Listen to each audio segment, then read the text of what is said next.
السلام عليكم ورحمة الله وبركاته. رجعنا من جديد في درس جديد وحلقة جديدة. اليوم إن شاء الله موضوعنا دائما نفس الدرس، سنتعلم رسم المناظر الطبيعية بالفرشاة خطوة بخطوة.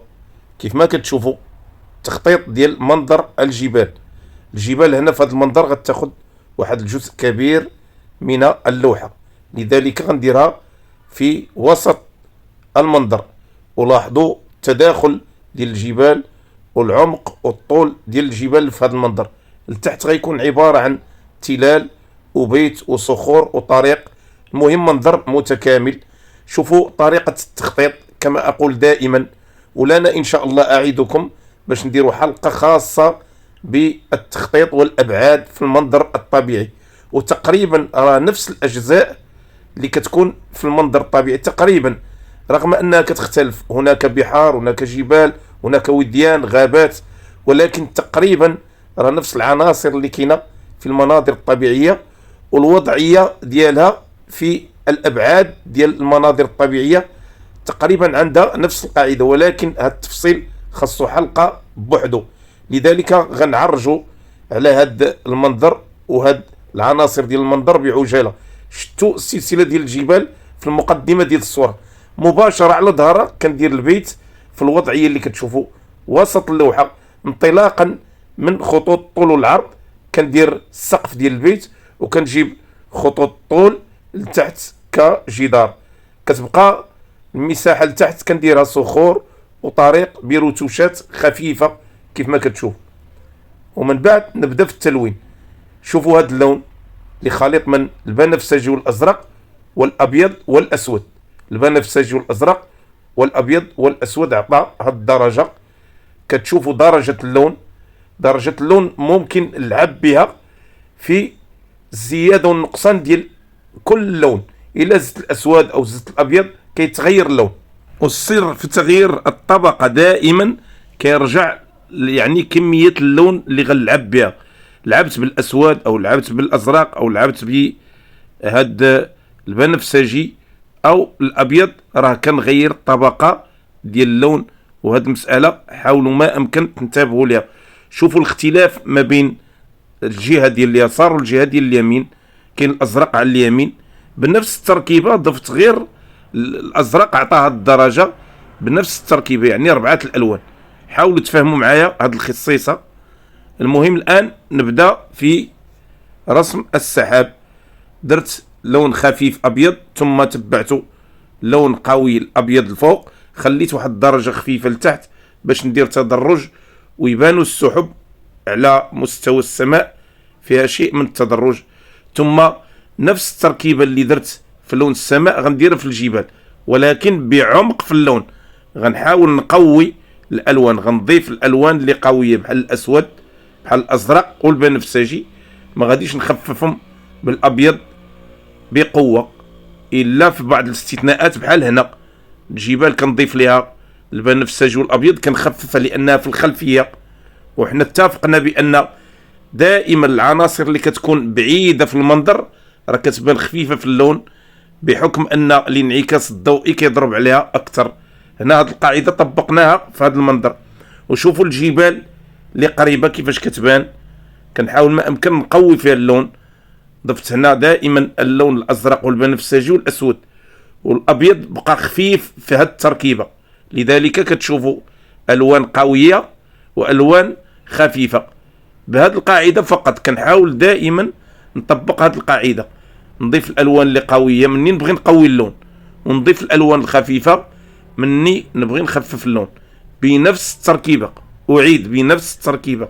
هنا راه التركيبه غنلعب بها دائما في هذا المنظر، غنزيد ونقص على حساب كل وضعيه ديال العنصر في المنظر الطبيعي. شوفوا كيفاش كنخفف اللون في الجبل. شوفوا لاحظوا كندير بنفسجي وابيض على يعني الخلفيه. تشوفوا هنا البنفسجي والابيض خلفيه ديال الجبال لانه لون خفيف. والقدام دائما راه كندير جبال قويه فيها الازرق والاسود والبنفسجي بقوه. الان اكتملت لي التركيبه ديال اللون الظل ديال الجبال. غنضيف اللون الاخضر على نفس التركيبه، يعني دوك 4 الالوان غنضيف عليهم اللون الاخضر كيعطيني هاد الدرجه، وكنوزعها لتحت يعني في سفح الجبال، لان هنا موروج، كاينه موروج في الجبال، لذلك درتها من نفس العائله وضفت لها الاخضر. الان غنبدا في التفاصيل. غنجيب اللون برتقالي واصفر اوكر وابيض مع بنفسجي، عطاها التركيبه ديال اللون. ونبدا نحدد الان في التفاصيل ديال الجبال. الجهه اللي على اقصى اليمين بالنسبه للجبل الاول الاضاءه، وهذه الاضاءه راه فيها تفاصيل ديال الجبل، يعني كنصنع التفاصيل والتحديدات مع الاضاءه. التركيبه ديالو فيها تقريبا 4 الوان، الابيض والاصفر والاحمر والبنفسجي. بطبيعه الحال دائما كما قلت كنحاول نضيف التركيبه على حساب الدرجه ديال اللون اللي بغيت نخفف كنضيف الابيض، بغيت نعطي انعكاس اللي كيتعلق باللون البنفسجي كنضيف البنفسجي، الاحمر كذلك، الاصفر، وهكذا. نتمنى تكونوا فهمتوا هذه القاعده ديال التركيبه ديال الالوان وكيفيه العمل بها. اختصرت هنا. غنبدا في التفاصيل ديال الجبل اللي في المقدمه ديال الصوره، ولاحظوا كيفاش كنغير اللون ديال الاضاءه بنفس التركيبه اللي درت في الاول. كما قلت اعيد اللون البنفسجي والابيض والاصفر والاحمر. الاصفر بطبيعه الحال اوكر، اصفر راه شفتوا كيفاش داير اللون، هو اللي عطى هذه التركيبه. كنحاول دائما نغير الدرجه باضافه الالوان، وغالبا ما كنضيف هنا اللون الابيض باش نعطي اضاءه على الجهه اليمنى، اقصى الجهه اليمنى. شوفوا غنزيد عمق هنا باش ندير جبال عميقه في اللون باضافه البنفسجي والازرق والاسود. ولاحظوا هاد الالوان كيفاش كتبان قويه، رغم انني هنا عطيت درجه قويه، ولكن غتعطي الفارق في هاد التفاصيل اللي كاينه في هاد الجبال. غتعطيني عمق في نواحي في الجبل، وغتبان التفاصيل وغتخرج حتى الابعاد ديال الالوان بدقه كيف ما غتشوفوا اللون، رغم انني قويته. المهم غنحاول نوزعو في اماكن اللي غيبان فيها عمق في الالوان ديال الجبال. ولاحظوا دائما على اقصى اليمين لتحت في الجبال، لان التحت دائما كيكون عمق وكيكون ظل عميق في الجبال وفي الزوايا ديال المناظر الطبيعيه اللي كتكون في الصخور، في الاحجار، في الاشجار. دائما هذا العمق اللي كيكون في الاسفل كياخذ نوع من الظل بهذا الشكل، كتنعكس عليه الالوان ديال المنظر الطبيعي. لاحظوا دائما غنلتمس هذا الظل وهذا اللون العميق في الزوايا ديال الجبل باش نحظى بلون ظل غادي يكمل لي الالوان الاخرى. شوفوا التوزيع الان غادي نبدا في لون الضوء اللي بديت به. غادي ندير فيه لون ابيض واصفر خفيف، ونوزع الابيض في الخلفيات ديال الجبال باش نبين ثلوج. ابيض كيف ما شفتوا غادي يعطي لمسه اخرى للجبال، وغيبين العمق ديال الجبال في الخلفيات ديال المنظر، وكذلك غيبين ليا البياض في هذه السلسله ديال الجبال. لاحظوا الجهه اليمنى بفرشاه الانجولو، اذكر اللوحه مقاس 55 سنتيمتر على 34 سنتيمتر لاخواني الذين يسالون عن مقاس لوحات ديال الاعمال ديال القناه مصدق رسم. وهذه المساله دائما غادي نحاول نعرج عليها في الحلقات، لان بعض الاخوان كيهتموا بهذه المساله ديال المقاس. لوحات صغيره كتعطي مساحه صغيره، وحتى كتساعد على دقه التفاصيل وسرعه الاداء في هذا الرسم كيف ما كتشوفوا.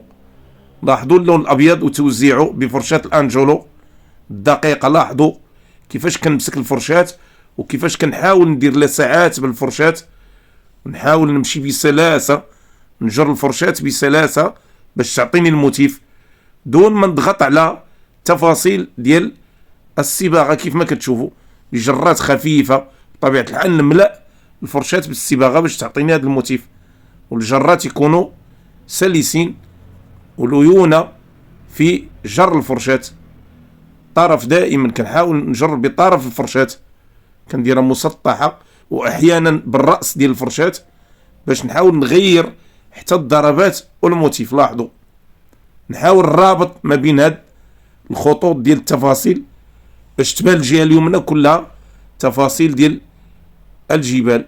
اللون الابيض مرة اخرى نحاول نعطي مساحة للون الابيض الفوق جهة الثلوج باش يكون انسجام اللون الابيض. لاحظوا كيفاش يعطي اشعاع للجبال. لاحظوا مجرد ما نبدا ندير فروتوشات ديال اللون الابيض نوزع هذا اللون لتحت والفوق بكميات متساوية والتمس دائما الجهة اللي فيها الثلوج، ثم نوزع بعض الرتوشات فيها اللون بنفسجي وازرق وابيض. الزوايا الاخرى من هاد الجبال اللي فيها الاضاءة لاحظوا وحتى اللي فيها الظل باش تبان هناك بعض الرتوشات وبعض الانعكاسات الضوئية. ولاحظوا اللسعات اللي كندير يعني دليل على ان هناك بعض الرفل وبعض الانعكاسات اللي في الجبال اللي كتفرضها الصورة في المنظر الطبيعي. ندعم السحب باللون الابيض من الفوق، نخلي لتحت ديما خفيف باش نعطي عمق للجبال، ثم نبدا نوزع الان في اشجار الصنوبر على الجهة اليسرى واليمنى، ودمجت في هذا اللون الاسود والازرق والبنفسجي والاخضر. لاحظوا درجة اللون نفس التركيبة بالفرشاة العريضة الجميلة. لاحظوا كنلعب بها افقي عموديا عفوا كتعطيني هاد الضربات في شكل يعني خطوط عمودية متوازية جاية من الجهة اليمنى والجهة اليسرى. شوفوا الشكل ديالها وكيفاش غادي تحدد ليا واحد الخلفية في المنظر الطبيعي، غتعطي جمال لهذا المنظر. نضيف اللون الاخضر على نفس التركيبة يعني الاسود والازرق والبنفسجي، نضيف عليهم اللون الاخضر باش نديرو اضاءة الفوق انعكاس ضوئي. ولاحظوا الان كيفاش عطى لتحت. غندير البنفسجي والازرق والاسود مرة اخرى، غنقوي الاسود وندمجو مع التركيبة الاولى باش ندير عمق، ثم نجيب اللون الاسود والاحمر والاخضر باش ندير الان اشجار وحشائش في الخلفية ديال البيت. لاحظوا كيفاش جاي كنتدرج شوية بشوية حتى نكمل المنظر الطبيعي ديالي، باش دائما كل مساحة اللي فيها العناصر ديالي نتممها على حق وطريقة كما يقال وننتقل لمرحلة أخرى. الآن غنضيف لون أسود وأحمر باش ندير رسم في الصخور. لاحظوا العمق ديال الصخور ولون الظل ديال الصخور. نبدأ بهاد الصخرة الكبيرة اللي على أقصى اليسار، ثم ندير عمق لهاد البيت بنفس التركيبة أي الأسود والأحمر. ندير لون ظل بعدا نبدا به هو الأول لأن هاد لون الظل كيساعدني بشكل كبير في بناء تفاصيل اللون ديال الإضاءة. وهاد الطريقة راها سهلة جميلة لكل الفئات ديال الرسامين، وأنصح بها دائما نتناولوا لون الظل اللي كيعطيني دفعة كبيرة باش نستقبل لون الإضاءة بسهولة. فقط نختار غير درجة ديال اللون، وهنا فين كاين تحدي فقط. الآن غنجيب نفس التركيبة ديال اللون أي الأسود والأحمر ونضيف عليها الأخضر باش نعطيها الدرجة ديال الأخضر، نبدا نوزعها في المساحات اللي بقات فارغة. غنديرها هي الأولى ونبدل درجة اللون باش ندير المساحة اللي على الجهة اليمنى ظل، وهاد المساحة الآن غنعطيها إضاءة. طبيعة الحال هذا راه فراش لون الفراش، وفي لون الفراش غنبدا نوزع في الألوان على حسب درجات ديال الإضاءة اللي غتكون من بعد. شوفوا كيفاش كنغير اللون. الآن ضفت الأصفر أوكر على الأخضر والأسود والأبيض. لاحظوا كيفاش درجت الألوان من طبقة إلى طبقة بنفس يعني اللون. يعني الأخضر ضفت عليه الأول، ضفت عليه الأسود والأحمر، والثاني خففته بالأصفر والأبيض، والثالث ضفت ليه الأصفر أوكر أعطاها الدرجة. شوفوا التدرج اللوني ديال اللون الأخضر في هذه المساحة اللي فيها المروج كيفاش عطى دفعة للمنظر. وهذا فراش فقط، كنسهل العملية ديال توزيع اللون. ومن بعد نبدأ ندير في العمق الآن ديال الالوان باللون اسود واحمر. لاحظوا هذا اللون الاسود والاحمر كيفاش غيعطي دفعه اخرى للمنظر وغيبين عمق لهاد التفاصيل. نوزع بعض الاضاءات في اشجار الصنوبر وفي الجبال كروتوشات ننهي بها اللون الابيض باش نبين ثلوج من بعد ما نشفت لي الالوان ديال الاكريليك، لانني احيانا كنتظر حتى تنشف الالوان وندير فوقها هاد الروتوشات باش تبان الالوان وتعزل. احيانا كيقتضي مني ندير لون يكون باين كاللون الابيض هنا، روتوشات فقط. نحاول نحدد باللون الابيض الجوانب ديال الجبال باش تعطيني واحد القوه ديال اللون يبان المنظر ديال الجبال. الان نبدا نعطي الاضاءه للصخور لتحت، لون بنفسجي وازرق وابيض، ضفت عليه الاسود وعطى هذا اللون. نبدا نوزعه الان في الدرجه الاولى ديال الاضاءه، ثم ندير الازرق وبنفسجي فوقه وابيض مره اخرى. لاحظوا باش نعطي درجه ثانيه للاضاءه بفرشاه الانجولو كيف ما كتشوفوا، ونوزع دائما مع الحفاظ على نسبه الظل اللي كتشوفوا، واللون الابيض في الاخير بضربات خفيفه خفيفه غنبين فيها الاضاءه. كنحصل على صخور كبيره لاحظوا واحجار كتبان في المنظر الطبيعي متساويه في الدرجه ديال اللون انطلاقا من المنظر، وفي نفس الوقت اضاءتها مقبوله وجميله.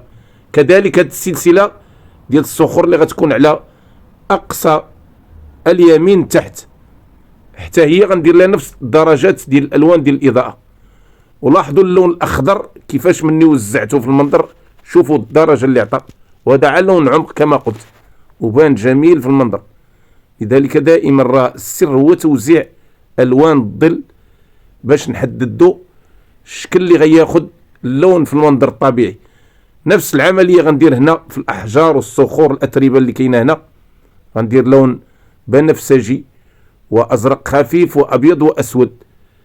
نبدا نوزعه هنا كاضاءه الاولى. لاحظوا اضاءه يعني مساجمه مع الوان الظل. ندير الازرق والبنفسجي والابيض كذلك بضربات خفيفه لساعات غتعطي الاضاءه للاحجار هنا والصخور. شوفوا العمليه ديال التوزيع بخفه ورشاقه باش دائما نعطي الالوان حقها وتبان الرتوشات رائعه كيف ما كتشوفوا. لاحظوا توزيع اللون والضربات بنفس الطبقه ديال اللون. غنضيف غير الاسود والابيض مره اخرى وندير تحديدات ديال القرميد الفوق. لاحظوا اللبنات والاحجار اللي كتكون في القرميد درتها على شكل مستطيلات متوازيه، غنتمجي مهود بها حتى نسالي السقف كله، نخلي فراغات بيناتها. لاحظوا بفرشاه الانجولو كنحدد غير مستطيلات فقط متوازيه ومتداخله، ثم نبدا ندير خطوط ديال الاضاءه في لون الظل تحت العمق ديال البيت باش ندير لساعات ضوئيه ورفلي وانعكاسات ضوئيه في العمق ديال البيت كما قلت بنفس اللون اللي درت في الاحجار تحت. غنضيف عليه الاصفر فقط وبنفسجي وازرق واسود وابيض. غنضيف عليه الاصفر غيبان بهذه الدرجه. ولاحظوا الخطوط ديال الطول والعرض باش ندير هنا نوافذ وتحديدات، والدرج غيكون لتحت. لاحظوا الدرج تحت البيت مباشره غنديروا في المستوى اللي كاين فيه الظل، يعني اللون الغامق. كذلك اللون الاحمر والاسود والابيض على الجهه اليمنى والبنفسجي بطبيعه الحال باش يعطي انعكاسات. ولاحظوا الانعكاسات كيفاش كتبدا تحدد ليا في الموتيف ديال البيت. نعاود نعطي اللون اصفر اوكر نديرو فوق في القرميد، ونوزع الان الالوان التركيبه ديال الالوان هنا وهناك. بالنسبه للاشجار اللي في الخلفيه والحشائش ندير لها اللون اصفر اوكر والاخضر نضربها على الجهه اليمنى باش نعطي اضاءه. لاحظوا الجهه اليسرى كتبقى مظلمه بفرشاه الانجولو. لاحظوا الضربات ديال فرشاه الانجولو مره اخرى. لاحظوا كيفاش كتعطيني الضربات. نحدد دائما هذه الاضاءه على الجهه اليمنى.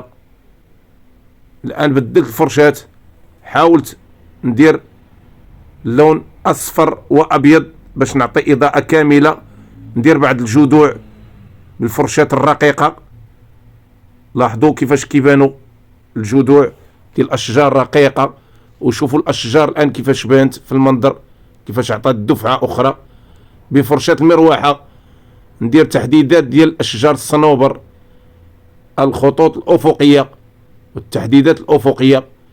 ثم نمشي للارضية الان باش نوزع احجار وصخور على جوانب البيت باللون اسود واحمر مرة اخرى.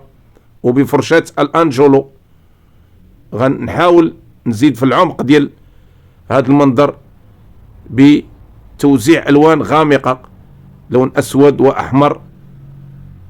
نحاول نغمق به الجوانب اللي فيها الظل كأسفل هذه الاشجار وخلفية البيت وجوانب ديال البيت والاحجار. وشوفوا حتى الظل الطريق اللي بنيت تما. من بعد غادي ندير فيها اللون ديال الضوء. الان غادي نجيب لون اصفر وابيض واخضر باش نبدا نوزعه الان، وغنمشي للمساحه ديال الضوء كلها باش نوزع فيها. شوفوا هذا اللون الفستقي الجميل اللي غيعطيني نكهه اخرى في المنظر، وغادي يعطيني دفعه اخرى لالوان الاضاءه في هذا المروج. شوفوا طريقه التوزيع بالفرشاة المسطحة والتامس الإضاءة. الجزء الأسفل من اللون الأخضر بقى فيه الظل، غنوزع فيه ألوان أخرى. ولاحظوا هاد الجمالية ديال هاد اللون وطريقة التوزيع ديالو وكيفاش عطى لمسة أخرى للمنظر. نضيف اللون الأبيض باش نبدا نوزع في بعض التفاصيل وبعض الرتوشات اللي غتبين ليا حشائش وعناصر أخرى في المنظر. انعكاسات ضوئية فيها احجار وفيها بعض الخشب وكاع دوك العناصر اللي كيكونوا في المناظر الطبيعيه كتبان بهذه الانعكاسات وبهذه الضربات. ثم نبدا الان في رسم هذا الطريق. غنضيف اللون اصفر وابيض على نفس الطبقه ديال اللون اللي هي الاخضر، ونقوي الابيض والاصفر باش نحدد المعالم ديال الطريق. شوفوا كيفاش غنبدا نحدد فيها وسط المنظر، فارقه ما بين الاحجار والبيت. واللون مميز يعني ضيف ليه اللون الابيض بقوه. شوفوا الطريقه ديال التوزيع بالفرشاه المسطحه. في الاخير غندير اللون برتقالي ولون بني. نبدا نوزع الان في الاضاءه في الصخور اللي في جانب البيت بنفس التركيبه اللي درت في الصخور الاولى، يعني اللون الازرق والبنفسجي والابيض. توزيع بطريقه سهله. لاحظوا نتامس الاضاءه ونوزع اللون بطرف الفرشاة، ثم نعاود نأكد لون الإضاءة مرة أخرى باش ندير عمق في الإضاءة ونتسين ما تبقى من ألوان الظل اللي غندير. لاحظوا هاد اللسعات بالفرشاة اللي غتبين العناصر اللي كاينه في المنظر الطبيعي وبعض الرتوشات. ثم نبدا نحدد في المعالم ديال البيت الأخيرة بالإضاءة، خطوط طول خطوط العرض، بعض الضربات هنا وهناك. نعطي إضاءة، ندير لمسات اللي غادا تنهي ليا بعض العناصر اللي في المنظر بلون أصفر لون أبيض. شوفوا حركة الفرشاة وكيفاش كتخدم الفرشاة في هاد اللمسات الأخيرة. غنضيف لون أسود وأحمر باش ندير ظل على جوانب الطريق. شوفوا اللون أسود والأحمر فين غنوزعو في المنظر. جوانب ديال الصخور في المروج. لاحظوا الجوانب كيفاش غتعطي الظل لهاد الصخور وكيفاش غتبينها ببعد ثلاثي. لاحظوا مجرد لمسات فقط، ثم ندخلها على البيت من الجوانب ديال الجدار لون اسود واحمر. لاحظوا كيفاش عطى عمق جميل لهاد العناصر ديال الظل القويه. المهم المنظر ديالي اوشك على النهايه. كتبقى الضربات الاخيره مجرد يعني فينيسيون، تحديدات اخيره. شوفوا هذا اللون اخضر فستقي غنوزعو في الزوايا اللي فيها ظل اللون الاخضر باش تبان بطبيعه الحال انعكاسات ضوئيه في زوايا الظل ويبان المنظر مكتمل ومليء بالالوان، الوان مشعه كيف ما كتشوفوا. ثم ننهي ما يمكن انهاؤه ببعض الرتوشات والالوان، تحديدات اللي غادا تعطي جماليه للمنظر. ضربات بالنقاط، بعض الحشائش اللي غنوزعها لتحت باللون اخضر ورمادي لاحظوا. وكتبقى هذه تقريبا العملية الأخيرة اللي غنهي بها المنظر. كنتمنى من الله تكونوا استفدتوا من هذه التقنيات في هذا المنظر الطبيعي، وكنتمنى دائما تبقوا متواصلين مع قناة مصدق رسم، لأن دعمكم للقناة مهم جدا. أجدد شكري لكل أحبابي المتواصلين معي بالتعليقات وبالمشاهدة وبالبارتاج، كنشكرهم شكرا جزيلا، وأقول لكم كل عام وأنتم بخير ورمضان كريم، وإن شاء الله بإذن الله نستأنف دروسنا. إلى ذلكم الحين ما تنساوش اشتراك في القناة والضغط على زر لايك وتفعيل زر الجرس. استودعكم الله إلى حلقة مقبلة. السلام عليكم ورحمة الله وبركاته.